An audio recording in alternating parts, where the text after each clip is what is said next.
Good day, ladies and gentlemen. Today we'll be going over all the major and also some minor dynasties of the Soulblight Gravelords. So without further ado, let's start off with the Legion of Night. I am a god! There's strength in numbers, and when you're such a weak, pathetic shortfang as Manlet von Karstein, you're gonna need it. The Legion of Night is led by Manfred von Karstein, who you might recognize as Fantasy Erebus, the guy who betrayed the world, or the biggest pussy in all of the mortal realms. A pretty impressive rap sheet, especially when you consider he lives in a world with literal giant kitties.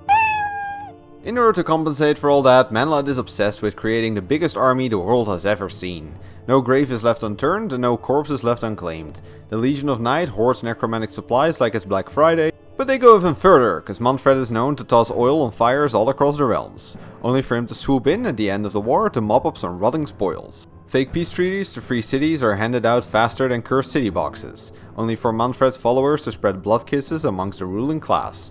Smaller dynasties are integrated, and dabblers in necromancy are recruited en masse. There truly are no limits to Manfred's underhanded methods, but they do yield results. The Legion of Night has become so massive that most battles just consist of them flooding the enemy in bodies with little care about the losses. After all, why care when you can just resurrect more chaff later anyways? The spider I, and you the fly. Where the Legion of Night acts like a blunt force object that hammers down the foes by hitting them in the bits, the Legion of Blood instead forms the poisoned dagger that topples kingdoms with a single cut. Led by the baddest woman in the mortal realms, Queen Neferata, the Legion of Blood is a masterfully crafted shadow organization of vampiric nobility. Not a thing happens in the mortal realms without Neferata knowing about it, likely having caused it, and certainly going to benefit from it. As a result of which, the Legion of Blood never fights a battle before it's won. Enemies may find their food has been poisoned, their supply lines have disappeared, and their mercenaries have been paid off. And the poor foe will soon find themselves surrounded by a jaw-dropping display of vampiric might.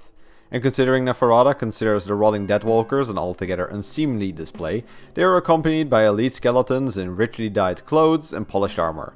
Some even go as far as to inscribe and decorate the bones of these skeleton hordes for extra flair. And by easily clapping her enemies with such an impressive army, she always makes sure that no one dares to move against her. RTA, right there. Yeah.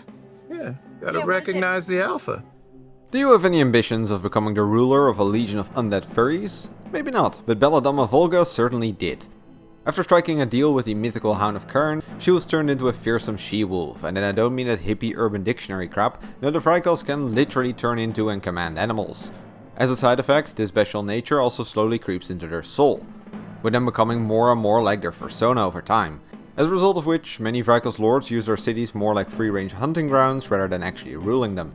The most well-known example of this being the city of Ulfenkarn, claimed by Radukar the Wolf, a city in which the population lives in constant fear and for good reason, as people have a tendency to end up as dinner for their hungry rulers.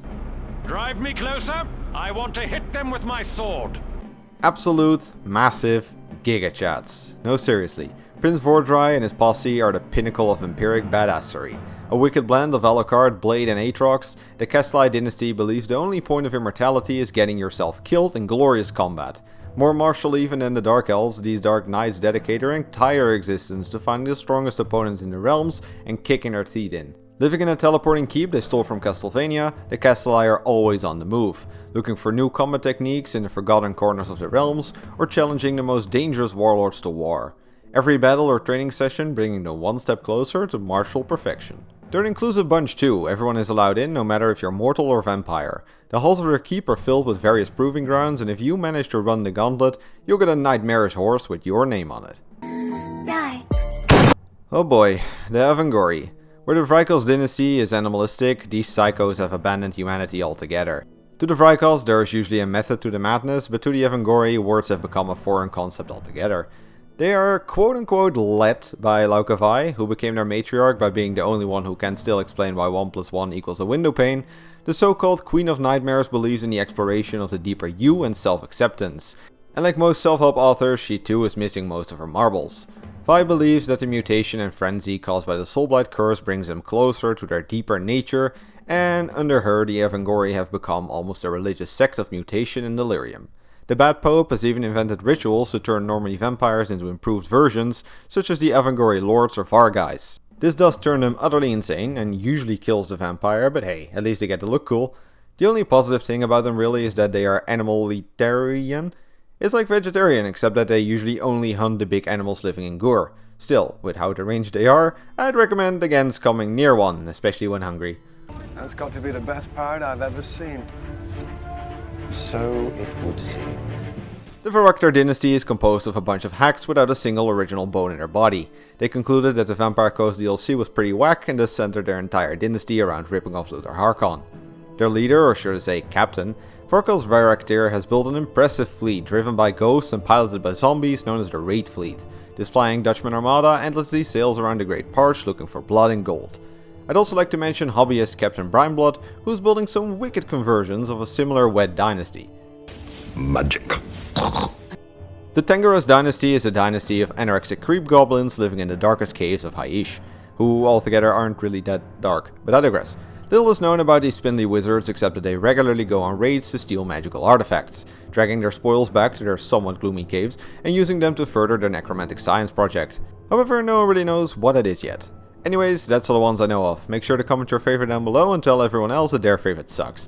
Then have a nice evening and don't forget your 90 prayers to Nagash.